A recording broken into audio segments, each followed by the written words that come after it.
محمدا رسول الله ويقين አሁን ወደ ሉቅማን እንምጣ የሽርክ የተውሂድ ጉዳይ አሳሳቢነቱ ከተነገረ የአኺራ ጉዳይ ወሳኝ ከሆነ ሉቅማንን አላህ ጥበበኛ እንደሆኑ ጥበብ ሰጣቸው ከዛስ ምን አለ አንድ ሙሉ ሱራ በሳቸው ስም ተሰየመ እንዲህ ሲል ጀመረ አንሽኩር ሊላህ ለሉቅማንም ጥበብን በርግጥ ሰጣነው አለው አላህን አመስግን ወመን يشكر ያመሰገነ ሰው فإنما يشكر لنفسه የሚያመሰግነው እኮ ለነፍሱ ሲል ነው ومن كفر ያስተባበለ ግን የካደ ግን فإن الله سبحانه وتعالى غني حميد مسغوننا የተብቃቃ ነው ከኛ ምንም የሚፈልገው ነገር የለም አሁን ወደ ዋና ነጥብ የመጣው ሉቅማን ልጃቸው ብዙ ነገር ሊመክሩት ነው ያው የምክር ፕሮግራም ይዘው ነገር ግን ምክራቸውን ለምንድነው ሽርክ አታሻርክ ብለው የጀመሩት አሁን እኮ እቺ አንቀጽ በየመስጂዱ ትነገራለች አትነገርም ትነገራለች አዲስ አይደለንም ለዚህ አንቀጽ ካልተብራራና እኛ ላይ ያለውን በሽታ አራግፈን ካልጣልንበት ግን ችግር ነው ሉቅማን ልጃቸው መክረውት ይባላል ምን ብለው መከሩት ስንት ምክር መከሩት ከነዛ ሁሉ ምክሮች ውስጥ ለምን ከዚህኛው ጀመሩ ለምን ሁለተኛ ምክር ራሱ የመጣው ስለምንድነው ከዛ ይሄን የያዘ ሰው ስለ አተፈቆህ في الدين አልነበር ኹጥባው ዲንን ስለመገንዘብ ዲንን የተገነዘበ ሰው ምን ይላል ለዚህ ከዚህ እኮ የጀመሩበት ምክንያት ይሄ ከተበላሸ ሰላት ዋጋ የለው ሐጅ ዋጋ የለው ጧፍ ዋጋ የለው ረሱል ሰለላሁ ዐለይሂ ወሰለም የተላኩባቸው ሰዎች ጧፍ ያረጉ ነበር አልነበረ ያረጋሉ ሐጅ ያረጋሉ ሰደቃ ይሰጣሉ አይሰጡ ታዲያ ይሄን ያደረጉ እንዴት ነብይ ይላከባቸዋል ያውም ሐጃቸው ገራሚ ሐጅ ነበር ጧፍ ሲያረጉ አመቱን ሙሉ ወንጀል በሰራንበት ልብስ ጧፍ አናደርግም ብለው ወንዶቹ ቀንቀን ሴቶቹ ማታ ራቆታቸውን ካዕባን ይዞሩ ነበር ልብሱ አላህን እንግዲህ ይሄን ያልፈርተውት ማለት ነው በወንጀል ልብስ አንተ ፊት አንቀርብ ለምን አልተቀበላቸውም ሐጃቸው ሸሪክ ለአላህ ስላደረጉለት ላት ኡዛ መናት ሄደው አሁን እኛ እንደዚህ ብለን ብናንጋጥ ወደ ሰማይ ከዛ ሁሉ ኮከብ መሃል እንለያለን እንዴ እነሱ ምን ይላሉ ሺዕራ ብለው ለብቻ ነጥለው የሚያመልኳት ምን ነበረች አንድ ኮከብ ነበረች ከዛ ሁሉ ጋላክሲ ውስጥ ካሉ በሚሊዮን ከሚቆጠሩ ኮከቦች ውስጥ እነሱ የትኛው ነው የሚያመልኩት አንዷን ስሟን ምን ብለው ጠሯት ሺዕራ አላህ ምን መልስ ሰጣቸው هو رب الشعرى አላህ እኮ የሺዕራም ጌታ ነው ተው ይቅርባችሁ የሽርካችሁ ወደ ተውሂድ ተመለሱ አላቸው ነብዩ ሰለላሁ ዐለይሂ ወሰለም ለምንድነው 13 ዓመት ሙሉ ተውሂድን ዳዕዋ ያደረጉት እነዚህ ሰደቃ ሲሰጡ ለነበሩ ሰዎች ሐጅ ሲያረጉ ለነበሩ ሰዎች لأن الأساس من ስለሆነ ስለፈረሰ ከስር ከመሰረቱ አሳሱ ተውሂድ ነው ተውሂድ ላይ ነው እየገነባህ የምትሄደው ተውሂዱ ከሌለ አሁን ይሄንን ቤት ከጣራው ጀምረን እንስራው ብንል 50 ዓመት ቢሰጣል ከጣራ ጀምሮ ቤት የሰራ አርኪቴክት እስከዛሬ ታይቶ ተሰምቶ ይታወቃል የአድ ህዝቦች ምናምን ነበሩ አይደል በጣም ጎበዝ በኮንስትራክሽን ከጣራ ጀምሮ ቤት ሰርተዋል ሚል በታሪክ እንኳን ወሬ እንኳን ደርሶና አልደረሰንም ለምን መሰረት የሌለው ቤት ከጣራው ብትጀምር 50 አይደለም 500 ዓመት ቢሰጥ ይወድቃል እንጂ አይቆምም አቂዳን ካስተካከልክስ ከዛ በኋላ የምትሰራው ስራ ሁሉ ከ10 ይጀምርና እስከ 700 ቁጥር ስፍር የሌለው ስራ ተደርጎ ይመዘግብልሃል ማለት ነው ለዚህ ነው ለተውሂድ ትኩረት እንስጥምንለው ለምሳሌ አገራችን ላይ አንድ ምሳሌ ላምጣ እጄን የሰበሰብኩት በእጄ ነው በመልእክት ምልናገር ብዬ ነው ቃጥባሬ የሚባሉት የቃጥባሬ ኮፍያ የሚባላል አላህ ይምራቸውና ኮፍያ ለብሰው አሁን መንግስት ምናምን ይደጋግፋቸው ማለት ነው በኩፍርና በሽርካቸው ላይ 5 ምልክት ያለው የቃጥባሬ ልጅ የቃጥባሬው ሼክ ልጅ አቡል ጀበል ይሉታል ለሱ ምን ሲሉ መንዙማ ነዝመውለታል ጥንት ይሄ እንዲያው ማው ምንግራችሁ ሽርክ አይደለም ኩፍር ነው ምንግራችሁ ሽርክና ኩፍር ይለያያሉ ጥንት የሰራውን ጉድ አሁን ልናገረው ያላህ ሹም እኮ ነው ሸልሞ የፈጠረው የአደም ጭቃ ነው እጁን ያጠቆረው ነበር ያሳመረ ሌሎች ሲያቦቁዋል ይሄንን ይሁዳዎች ብለዋል ወንድሞቼ ይሁዳዎች አወቃችኋቸው? አላህ የተቆጣባቸው ስንት ነብያትን የገደሉ ኡዘይር ነው አደምን የፈጠረው ብለዋል አላሉ። ነሷራዎች ይሄ ሀገራችን ላይ የምናውቃቸው ኢየሱስ ጌታ ነው ብለው ደፍረው የሚያወሩት ማለት ነው። እነሱ እንኳን አደምን ማን የፈጠረው ስትላቸው ማን ይሉሃል? ሰማይና ምድርን የፈጠረው አደምን ማን የፈጠረው ስትላቸው እግዚአብሔርም አይሉ አንድዬ ነው ይሉ። አንድ እንደሆነ ያውቃሉ። በፈጣሪነቱ በሩቡብያው አንድ ብቻ እንደሆነ ያውቃሉ። ቃጥባሪዎች ምን ይላሉ? ጥንት የሰራውን ጉድ አሁን ልናገረው። የቃጥባሪ ልጅ አቡል ጀበል እኮ እጁ ላይ ምልክት ጥቁር ያለበት የአደም ጭቃ ነው እኮ እጁን ያጠቆረው። እዚህ ላይ መቼ ይቆማሉ? ነበር ያሳመረ አደምን አላህ በሁለት እጆቹ የፈጠርኩት ይላል አይደል? ነበር ያሳመረ ሌሎች ሲያቦኩ አቡል ጀበል ግርማ አለው ለመልኩ ይላል። እነዚህን ሰዎች አንድነትና ሰደቃ እያልክ ከነሱ ጋር በሬ አርደህ ትበላለህ እንዴ? ከላ ወሐሻ። እኛ አጭበርባሪዎች አይደለንም። ክህደት ላይ እንዳሉ በግልጽ እንነግራቸዋለን። ከተመለሱ ተመለሱ፣ አለበለዚያ ግን አንድ ነን እያልን ነፍሳችንንም አናታልልም እነሱንም አናታልላቸው። እነዚህ ሰዎች በዚህ እምነታቸው አላህ ጋር ቢቀርቡ የት ነው ቦታቸው? ምንም ጥርጥር የሌለው ጀሃነም ውስጥ ነው የሚገቡት። እሳት ትቻላለች እንዴ? አትቻልም። አገራችን በሽርክ የተሞላች ናት። በሽርክ ካላህ ውጭ ድረሱልን ይባላል። ወሎ ዝናብ ቢጠፋ መስጂድ ውስጥ ገብተው የቦረናው ደግዬ እርዱኝ አባብዬ ይሉታል። በ77 ድርቅ በ67 ድርቅ የታለ ቦረናው በለው ምን በለው። እንዲያውም ድርቅ አምጩ ምንድነው? ሽርክ ነው አይደለም? እንላቀቅ ከዚህ በሽታችን። ዳሩ እቺን አርዕስት ዛሬ ማንሳት አደጋ ነው። ቁርአን ላይ ዝም ብሎ ብቻ በቃ እንዲነበብ እንዲቀመጥ እንዳይተረጎም። ከተተረጎመ የሚፈለገው የትኛው ነው? ወአተሲሙ ቢሐብሊላሂ ጀሚአን ደግሞ በትክክል አይተረጎምም። በአላህ ገመድ ላይ እኮ አንዱኑ ተብለናል። አላህ በፍጹም ይሄን አላለም። አላህ በአላህ የእምነት ገመድ ላይ እምነት የሚለው የት ይረሳል? እምነትን ደግሞ ስትፈስረው አደምን የፈጠረው ቃጥባሬ ነው ከሚለው ጋር አብረን እንድትደበል አላህ አላዘዘህም። ነብዩ ከነጓደኛቸው መተው ሐሙስ ማታ በመስጂድ ላይ ቃጥባሬ ላይ አልከሶ ላይ ዳንግላ ላይ ነበሩ ሚል ሰው ጋር እንድትደበለቅ አላህ አላዘዘም በጭራሽ። ስለዚህ ወአተሲሙ አንድ ሆኖ ቢሐብሊላህ በአላህ የእምነት ገመድ እዛ ላይ ከተሳፈረው ሰው ጋር መለመንም አይጠበቅብህም። አንድ ትሆናለህ። ነብዩ ሰለላሁ ዐለይሂ ወሰለም በጣም የለፉት ምን ላይ ነው? አቂዳው ላይ ነው።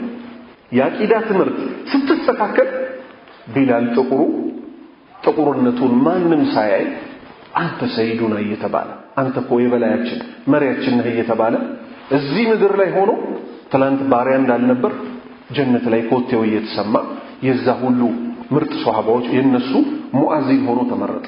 ሰልማንን ወሰዱት። ነብዩ ሰለላሁ ዐለይሂ ወሰለም ምን እስኪሉለት ድረስ ቤተሰብ የለውም። ልብ በል ባሪያ ሆኖ ከዚህም ከዛም ሲሸጥ የነበረ ሰልማን ከኔ ነው እኔም ከሱ ነኝ። ይሄ የተባለለት በምኑ የተነሳ ነው? በእምነት የተነሳ። እነ አቡበክር እነ ዑመር ሙሃጂር አንሷር ያንን የመሰለ ምርጥ ጀማዓ ረሱል ሰለላሁ ዐለይሂ ወሰለም መሰረቱ። ዛሬ በሚያሳዝን ሁኔታ የአቂዳ ጉድለታችን ለምን ጣለን? በጎሳና በዘር ተከፋፍለን ምን ውስጥ እንድንገባ የጀሃነም ወጥመድ ውስጥ እንድንገባ አረገ። የኦሮሞ ጀማዓ፣ የአማራ ጀማዓ፣ የሶማሌ ጀማዓ፣ የስልጤ ጀማዓ፣ የጉራጌ ጀማዓ ተብሎ ሰርክል ተሰርቶ ገርሞ የሚገርመው ጉራጌ ላይ መስጂድ መሰራት አለበት ከተባለ የአዲስ አበባ ሙስሊሞች ተጠርተው አይደለም ገንዘብ ያዋጡ የሚባለው። ጉራጌዎች የአካባቢው ተወላጆች መስጂድ ልናሰራ ነውና ይባልና አዲስ አበባ ላይ ያ ሁሉ ሙስሊም እያለ ጉራጌ ለብቻው ተነጥሎ ይጠራል። አልገባችሁ? ያላህ ቤት ሆኖ ኦሮሚያ ላይ ይሰራ፣ አማራ ላይ የትስ ለምን አይሰራም? ሁላችንን ይመለከተናል አይመለከተንም? መስጂድ ውስጥም ፌደራሊዝም አስተሳሰብ ስላለ ይሄ የክህደት አስተሳሰብ እኛ ራሱ የምናስበው እንደ ዘራችን ነው። እኔ ዘሬን ካሰብኩ ኦሮሞም ዘሩን ካሰበ ጉራጌውም ዘሩን ካሰበ ምን ተጠቀም? ረሱል ሰለላሁ ዐለይሂ ወሰለም የወቀሱበት ዘረኝነት ገባን አልገባን? ስለ ዘረኝነት ሲወራ አብዛኛው ሰው እናንተ ዘረኞች ናቸው ይላል። ቆይ ረጋ በል አንተ ራስህ ልትሆን ስለምትችል ዴፊኒሽኑ ይነገራል። ከዛ አንተ ራስህን ካገኘው እዛው ምን አድርግ መጀመሪያ ራስህን አክም እንንትና ከማለት በፊት ዘረኝነት ማለት የራስን ዘር ከፍ ማድረግ የሌላውን ዘር ዝቅ ማድረግ በቃ ዘረኝነት ማለት ይሄ ብዙም አይወራለት ፖለቲከኞቹ ለምንድነው ስኬታማ መሆን ያቃታቸው ዋናውን አርስ ገብተው ስለማይነኩት ዘረኝነት ማለት ልክ እንዲህ ተደርጎ ቢነገር ችግር አይኖርም ነበር ስለዚህ አንድ ሰው ከሆነ ብሔር ቢሆን የኛ ብሔር እኮ እያለ ካላወራና የእንትና ብሔር እያለ ካላጣጣለ ሁሉም ተስማምቶ ተከባብሮ መኖር ይችላል አገሪቱ ላይ ችግር ያመጣው ምንድነው ሀታ በሚያሳዝን ሁኔታ ምን እየተባለ ነው ኢማሙ ኤዘር ከሆኑ ምክትል ኢማሙ ደግሞ ኤዘር መሆን ያለባቸው እየተባለ መስጂድ ውስጥ ሁሉ እንደ ፓርላማ እየተከፋፈለ ነው እንደ ካርታ ኮሚቴዎቹ ላይ ራሱ በዘር ይመደብ ይባላል ለመስጂዱ ጥቅም ይሁን እንጂ ኦሮሞ አሰገደኝ አማራ አሰገደኝ ጉራጌ አሰገደኝ ስልጤ አሰገደኝ ሀደሬ አሰገደኝ ሊጨንቀኝ እንደ ሐሳብ ሊመጣ ይገባ ነበር መስጂድ ውስጥ ፖለቲካ ውስጥ ስለገባ የዚህ መስጂድ ኢማም እንትን ነው ምክትሉ እንዴ እኛም መግባት አለብን ምን ያደርጋል እሱ ዘሮቹን ከኋላ ማእሙመን በሉ ብሎ መሪ ሆኖ የጀማዓ መሪ ወደፊት ይመጣል ከእንትና ዘር ብቻ ነው ከኛ ሳይመረጥም እንዴ ይላል አውዙ ቢላሂ ሚነሽ ሸይጣን ረጂም አያችሁ ሸይጣን ምን ያህል እንደሰራን እኛ ሙስሊሞች ነን ማንንም አሰገደን ማን ጀናዛ ሊሰግድብን ማለት ነው ዘራችን ምናምን እንላለን እንዴ የዛች ቁርጥ ቀንማ የሚሰግድብን ሰው ያስፈልጋል አያስፈልግም ነብዩ ሰለላሁ ዐለይሂ ወሰለም አንድ ሰው ሙስሊም ሆኖ አይሞትም እንጂ አማራ ሆኖ አይሞትም ጉራጌ ሆኖ አይሞትም ኦሮሞ ሆኖ አይሞትም አላለም ሙስሊም ሆኖ አይሞትም ማለት በሱም ላይ በአላህ ላይ ምንም የማያጋሩ 40 ሰዎች አይሰግዱበትም ምልጃቸውን አላህ ይቀበለዋል አሉ ጀናዛው ላይ ዘር አንፈልግም በዛ ብለን እንስገድበት እንብዛ ይባላል አይባልም አሁን እቺ ወሬ ከከፋቻችሁ አዝናለሁ አልቀጥልም ተነስቼ እወጣለሁ ይባላል አይባልም ለምን ይባላል አንድ ሰው እዚህ ጋር ሞቶ ቢገኝ ዘሩ ምንድነው ጀናዛውን ለማጠብ ምናምን እንላለን እንዴ አንልም እንዴት ሰይጣን ቤቱን እስኪሰራብን ድረስ ዝም እንላለን ወላሂ ዘረኝነት እነገሌ ዘረኛ ናቸው ለማለት በጣም ቀላል አርዕስት ናት ራስህን ግን በዘር ተቧድነህ በሆነ ክልል ውስጥ ገብተህ ታገኘዋለህ ሙሉ ለሙሉ ከሀገሪቱ ችግር ብዙ እንዲቀል ከተፈለገ ሙስሊሙ ሙሉ ለሙሉ ራሱን ሙልጭ አርጎ ቢያወጣ ፊትናው ሙሉ ለሙሉ ይቀንሳል እኛ ራሱ ገብተን ቤንዚል እያርከፈከፈን ነው ሐታ እድር ምትለው አማራትልና ደግሞ አማራው ስትመጣ የወሎ እድር ለብቻው የጎጃም እድር ለብቻው የጎንደር እድር ለብቻው አናሳዝን ደግሞ በክፍለ ሀገር ተቦዳድነው ሩቅ ሰፈር ያለው ሰው ሰፈሩ አካባቢ የሞቱ ሙስሊሞችን ድረስ ምናምን ስትለው ኖ በጣም ቢዚ ነኝ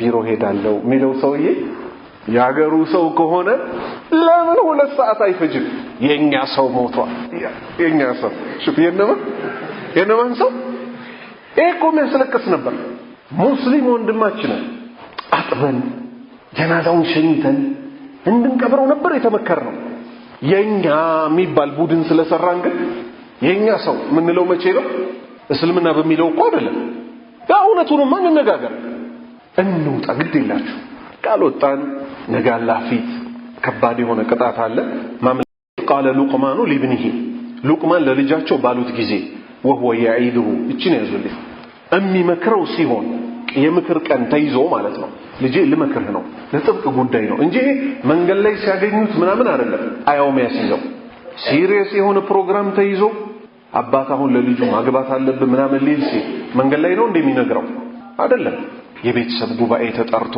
ነው አይደለም ልጄ ዛሬ ለቆም ነገር ፈልጋለሁ ምክር አለን አሁን እኮ ትልቅ ሰው ይሆንክ ነው ምናምን ይባላል አይደል ወደዚህም ስትመጣ ሉቅማን ጥበበኛ ያሰኛቸው ትልቁን ነብያት ሁሉ የለፉለትን መልእክት ተረድተው ለልጃቸው ስለመከሩ ነው ወሆ ያዒዱሁ እሳቸው የሚመክሩት ሲሆኑ ያ ቡነይ ልጄ ሆይ የሚገርመው ብዙ ሙሐደራችን ላይ እናንተ ያላህ ባሪያዎች ሆይ ሽርክ አትስሩ እንላለን እነዚህ ተሳዳቢ ሰዎች ይሉናል ስድብ ማለት ምን ማለት አስላልገባኝ ያላህ ባሪያዎች ሆይ ማለት ስድብ ከሆነ ምኑ ነው ስድብ ያልሆነው?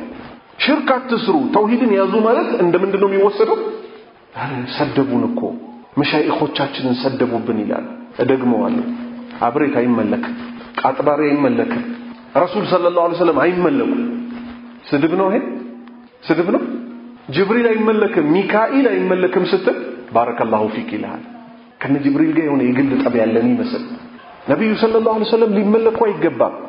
አሊ ጎንደር ኑሩ ሁሴን ምናምን መጥተው ሊመለክ አይገባም ስትል መሻይኾቻችንን ቀንና ሌሊት የሚሳደቡ ሰደቃ የለም የሚሉ የሆነ ነገር ሆነችበታል።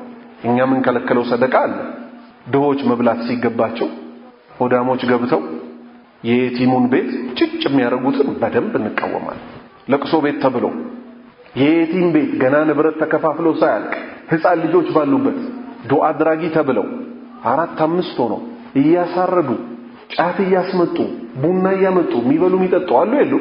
ይሄን በደንብ እንቃወማለን። ምን ይላሉ? ሰደቃ የሚከለክሉ ሰዎች መጡ ይላሉ። አዎ እንከለክላለን። ይሄ ሰደቃ አይደለም። ሰደቃው የሚገባው አባታቸው ለሞተባቸው ለነዛ ምስኪኖች እንጂ እንዴ እነዚህን እኮ ያረሰ እንኳን አይችላቸው። በላይ ቡና ያስፈላሉ።